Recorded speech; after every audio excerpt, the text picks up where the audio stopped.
ladies and gentlemen, it's time to gather around, because today is story time. Go ahead, get comfy, light up the fire.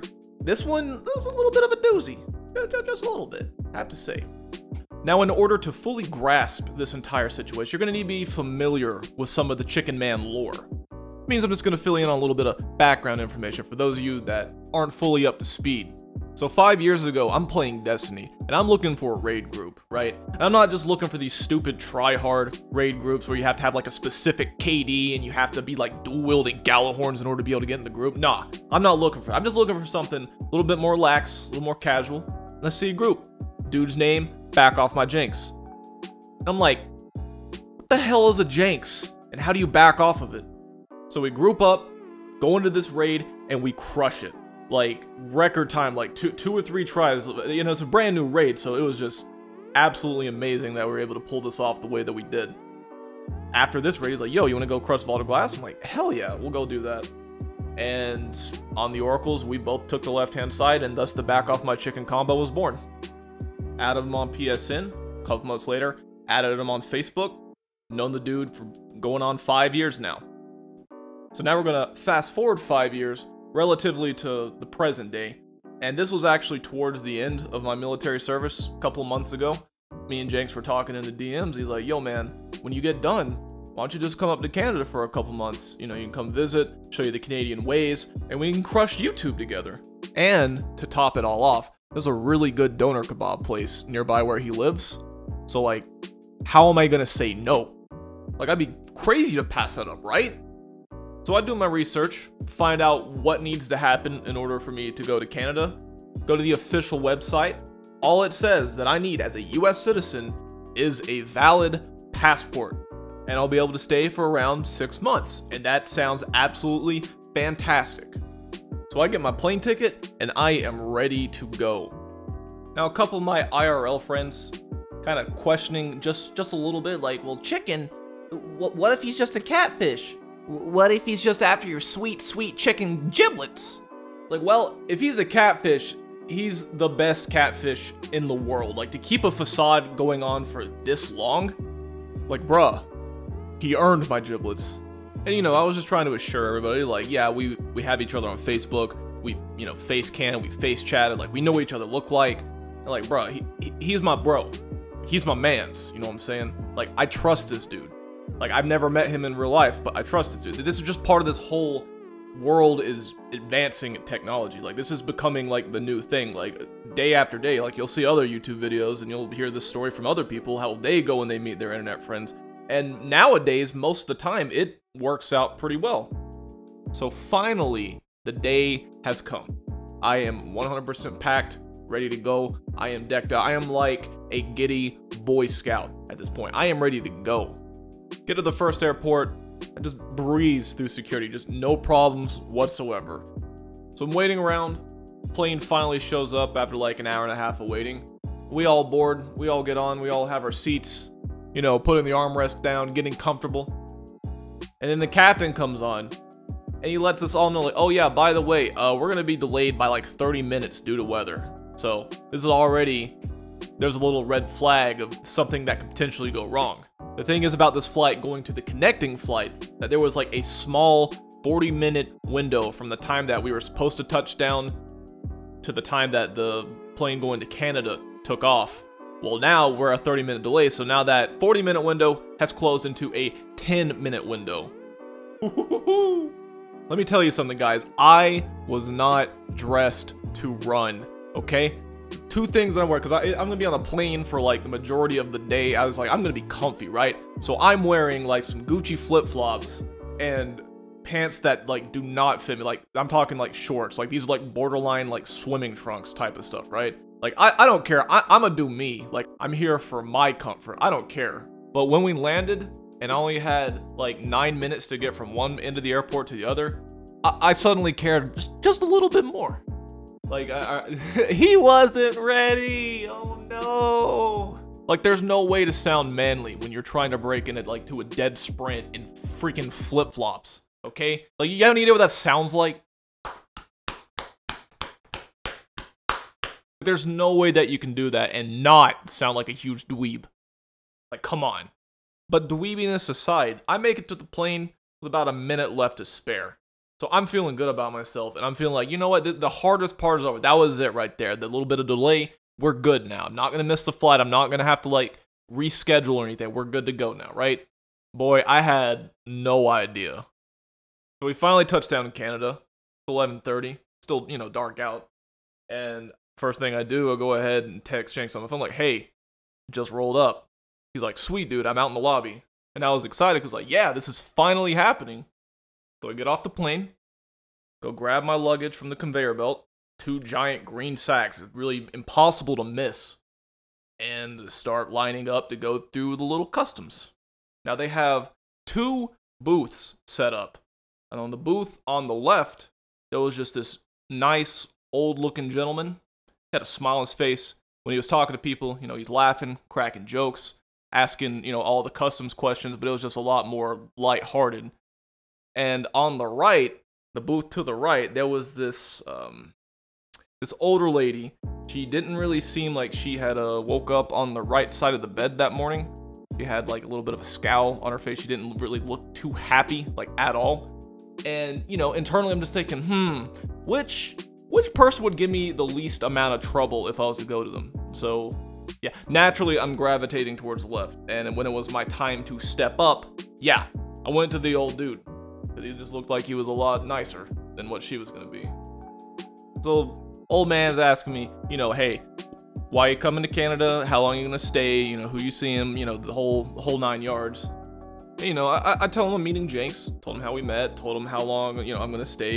And he was just tickled. He was chuckling. He was like, man, technology is amazing. It's connecting people in ways that it never was able to in the past. Like, it's just too fast for me to keep up.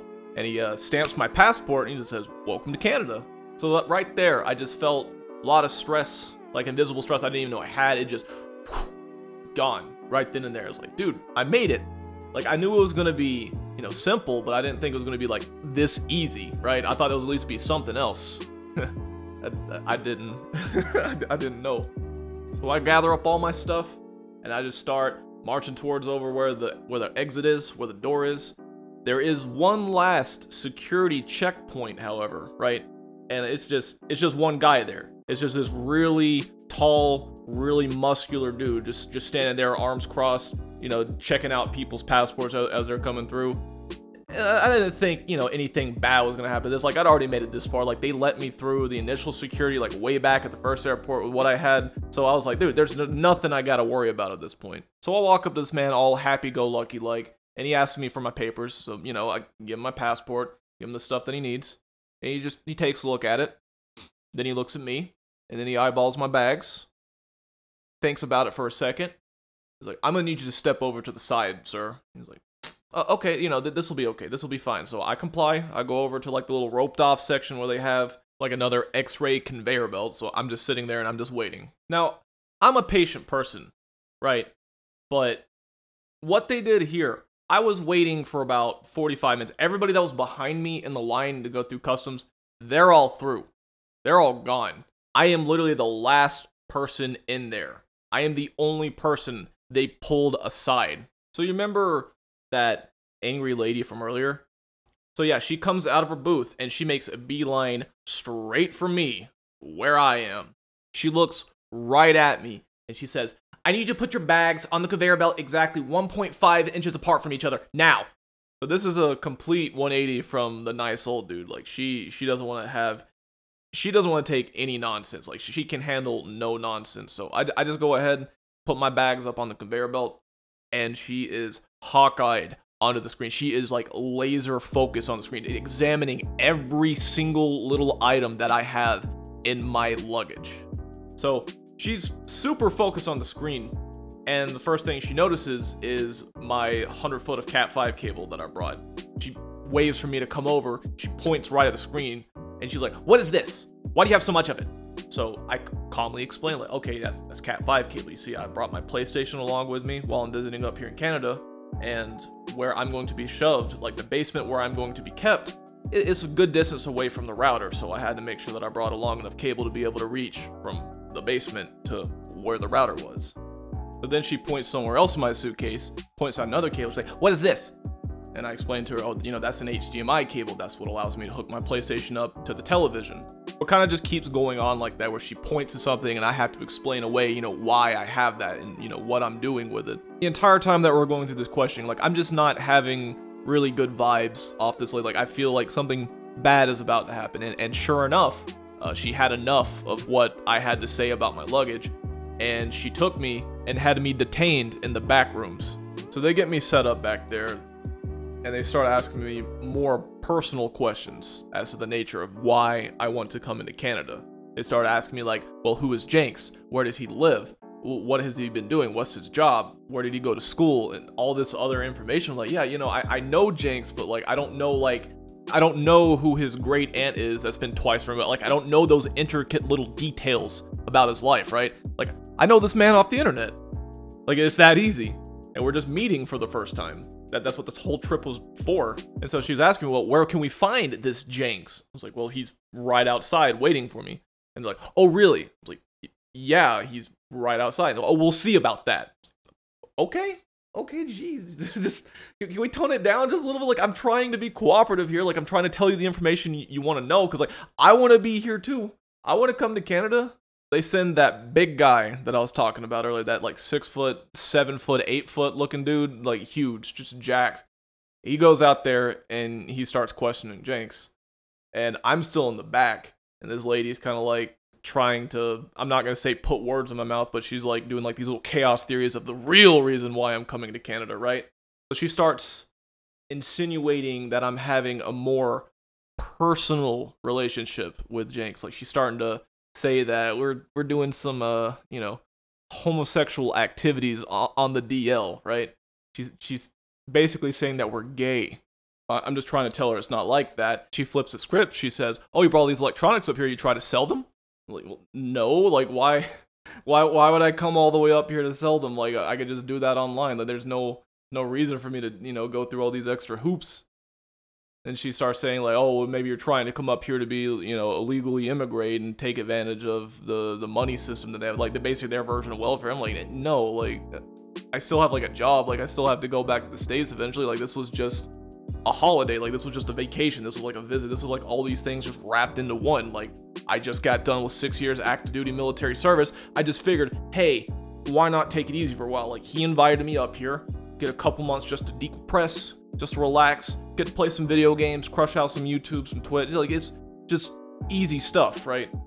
No, this whole process got overly convoluted, way more bothersome than it had any business being. I mean, it's been about like 4 hours. Like, it is like 3 o'clock in the morning. Like, Jenks is still outside waiting. Finally, the lady has had enough of what I had to say, and she goes back into her little office, and she's, you know, trying to dig up information on me, trying to, you know, verify that I am, as a matter of fact, Chicken Man, and I am here for, you know, wholesome family reasons and not anything illegitimate.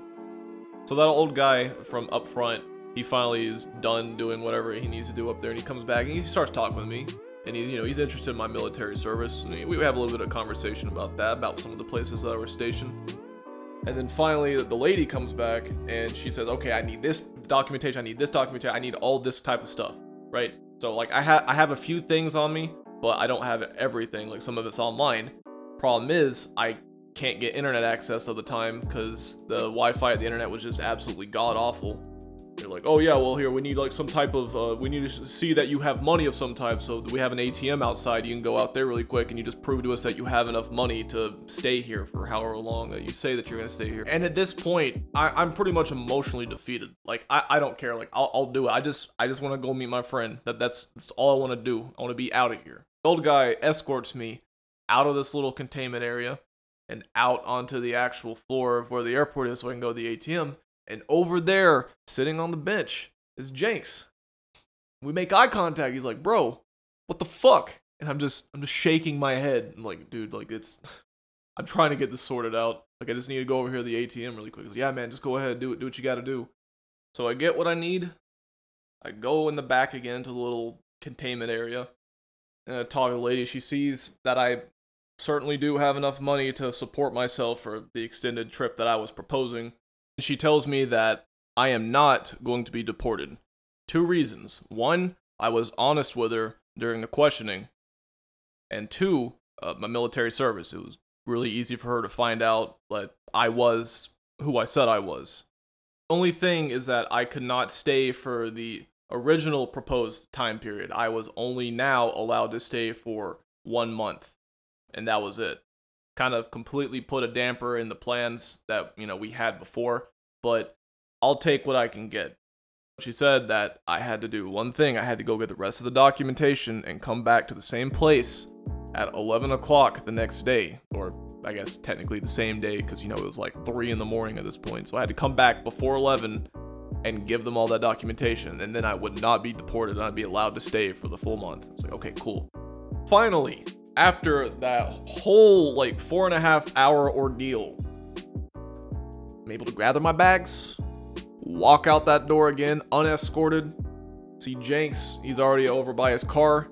Go over there, get all my stuff loaded up, sit down, just look at each other, and he's like, well, bro, welcome to Canada. It's funny, because, meeting somebody in real life that you've known on the internet for such a long time, it's not, you don't really, skip a beat, honestly. At least that's how it was for us. Nothing got weird, nothing was strange. It's just, we're still talking, still doing the same normal stuff that we would normally be doing. It's just now we're actually next to each other as opposed to, thousands of miles apart via PlayStation 4 headsets. So I know you're wondering, well, Chicken, if you're supposed to be, this entire month, you're supposed to be, putting out videos and streaming and stuff like that, what happened? Well, I did have fun during this little month vacation, this little hiatus, this little expedition up to Canada. We got to go out, do some cool stuff, experience the true Canadian ways. My PC, well, my PC parts to be more specific, all of those didn't really show up until yesterday. So I had to put it together really quick and then use today to make a couple of videos, and then I'll be able to trickle release them over the course of the next week, because tomorrow I have to take my PC to the post office and ship it back to the States. So I'm going to be without it for a little while longer before I'm actually able to stream or make videos. So yeah, it's just kind of the boat that I'm in. It's been one unfortunate situation after the other, but I'm telling you guys, we're going to bounce back. And we're going to get to the full swing of things once we're finally able to stabilize. I guarantee that. Okay?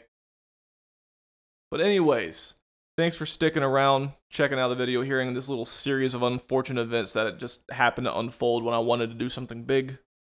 Be sure to tune in next time when I'm not allowed back in the United States of America. I'm just going to go ahead and I'm just going to call it right now. Okay? Toodles.